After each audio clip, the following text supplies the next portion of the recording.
How's it going, folks? This is Mike, here to show you some of the stuff that I've been getting this week. Stuff, packages, boxes.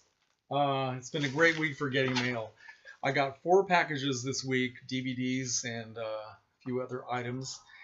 And 2 of them came today, so I'm beginning to feel like Dave Koenig. I've got stuff all over the place. Let's get these out of the way. All right, so let me get through this very fast. I'll try to anyway. I got 2 packages from Oldies.com, and one of them contained this very weird little movie, which is brand new. It's called The Creep Behind the Camera. Now, this is all about the making of a very low-budget, bad horror film, science fiction film called The Creeping Terror, which came out in 1964. And I have that movie on this wonderful compilation of 12 creature features. Creeping Terror. I mean, it is so gloriously bad. It's just one of these things that it's like watching The Robot Monster, you know? It's so bad you love it. And anyway, so this movie is about the making of this film, which I first heard about all this background stuff in one of the issues of, it was either Shock Cinema or Videoscope magazine, where they review cult films and obscure items. And I couldn't find the magazine that I was thinking of. I was going to show it to you. But that's the first time I heard that there was a real bizarre story behind the making of this movie. And somebody made a movie about the making of the movie. Let me describe it to you on the back. A creature is haunting the streets of Los Angeles, waiting for the cover of night to stalk innocent young girls. Hungry for fame and fortune, it's fueled by a demonic rage, ready to devour anyone attempting to hinder its becoming the most powerful entity in Hollywood. While sometimes called A.J. Nelson, this demon is more commonly known as Vic Savage, and this is his story. 1964, Vic Savage made The Creeping Terror on a totally minuscule budget, and I guess he was a real piece of work, just kind of a crazy guy. He never made another film.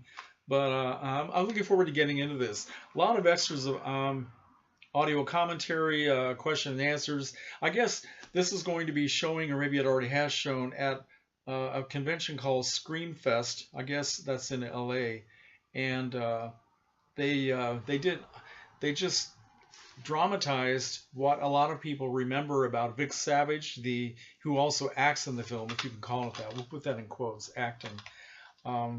So they just made a movie about this weird guy. So I'm looking forward to getting into this.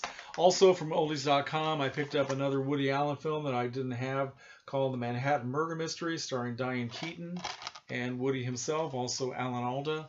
I also picked up this Volume 1 of film clips from an old TV show on NBC back in 1965 to 1966.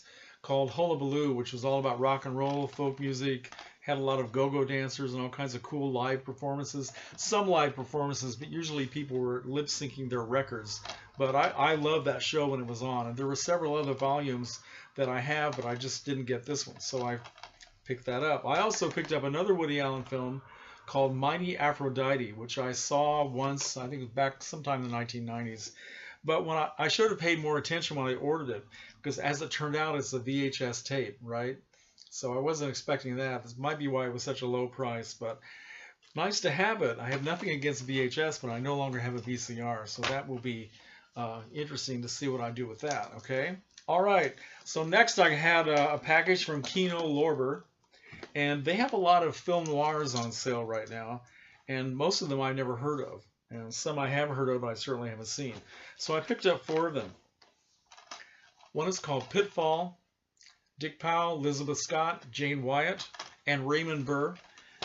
Here's one called The Crooked Way with John Payne and Ellen Drew. Here's one called Cover Up. They have great cover art, don't they? Cover Up, starring William Bendix, Dennis O'Keefe, Barbara Britton. And here's a Robert Mitchum film that I'd never heard of. It's called Foreign Intrigue. Okay, this is from in 1956. It's a color film. Yeah. Featuring Genevieve Page, Ingrid Thulin. Yeah, sorry, I don't speak very well. Ingrid Thulin, a Swedish actress who was in Wild Strawberries. She worked a couple of times for Ingmar Bergman, so I'm anxious to get into this. The only one of these that I've had a chance to watch is Pitfall, because I love Elizabeth Scott. I also like Dick Powell very much. Very interesting little film.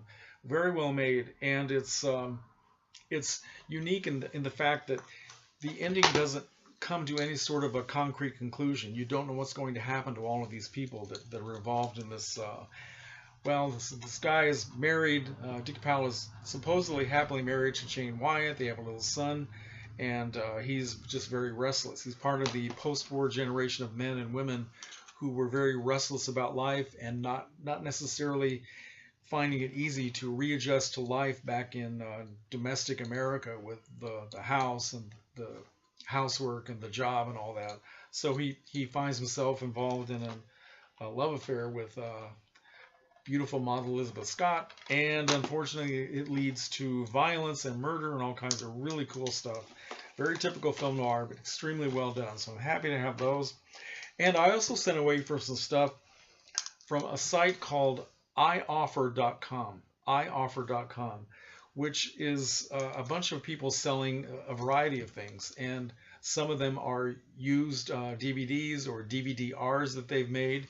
And I bought some stuff a while ago from a guy who calls himself DVD-R Party, and he puts things together. I bought a copy of a couple of Barbara Steele films that I wanted to send to my friend James Higgins. He had a compilation of An Angel for Satan and The Long Hair of Death. So it was very nice package put together. So I sent away for some other things that he has on his website. He has a lot of Andy Warhol films, which I've never seen. The only Andy Warhol films I've ever seen were Dracula and Frankenstein that came out in the 1970s. Both really had nothing to do with Andy Warhol. They were both directed by Paul Morrissey, and who had directed most of the so-called Andy Warhol films. And all of these films starred a guy named Joe D'Alessandro, who was kind of a very cool, very interesting cult figure from the 70s, who is still around today and every once in a while emerges and gives very honest and frank interviews about his life in the Andy Warhol films and the whole kind of legendary mystique that built up around him about him being a drug addict and a hustler, which none of which were true. So anyway, I found he's got Lonesome Cowboy starring Joe D'Alessandro, and also these are 3 films that he was in. One is called, let's see, Flesh, Trash, and Heat, all of which were very famous low budget or no budget underground films that came out in the 1970s. So I finally got a curiosity to see these. They have a lot of very strange scenes about drug addiction and prostitution, all kinds of cool stuff. So what the hell, thought I would have fun. And from the same guy, he has a lot of compilations of old TV commercials that I find kind of fun to watch. This is called Coffee Problem. These are commercials all about coffee, drinking coffee, making coffee. Mrs. Olson from the 1960s, played by actress Virginia Christine. So it's got something like an hour and a half of just coffee commercials, and you have to be a little demented like I am in order to enjoy that kind of stuff. This same guy, he always puts in a lot of extras. So he sent me all these things, DVD compilations, a lot of them Andy Warhol. This is stuff they call Women in Revolt, which is honestly a film I never heard of. This is called 13 Beautiful Songs, Andy Warhol's Screen Test. So it's just people who acted in his films with music behind it. I don't know. Here's something called More Commercials, Coca-Cola promotional films. How cool is that? And here are some things. These are called Scopitones, which are just old music videos, usually featuring really gorgeous women and sometimes strippers, with rock and roll songs, jazz songs, stuff like that. Okay, Scopitones. And let's see, more Andy Warhol. This is something called Madame Wong's. Don't know anything about that. He sent me this movie by Russ Meyer. It's called Faster Pussycat Kill Kill, starring the absolutely legendary Tura Satana, who is on the cover there. Beautiful, voluptuous chick actress from the 1970s, who was also in the Astro Zombies. Yeah, she passed away a few years ago, very sadly. And finally, let's see, this is, more commercials. Commercials from the 1970s. And also, these are ABC fall previews or network promos from the 1960s. So some of the TV shows that you, if you're as old as me, you might remember that were on ABC back in the 60s. And that's pretty much it. And I think that's kind of crazy. But I did this in about 10 minutes, and I'm very proud of myself. So let me know what you think. And if you think I'm crazy and I should be put away, you're probably right. See you later.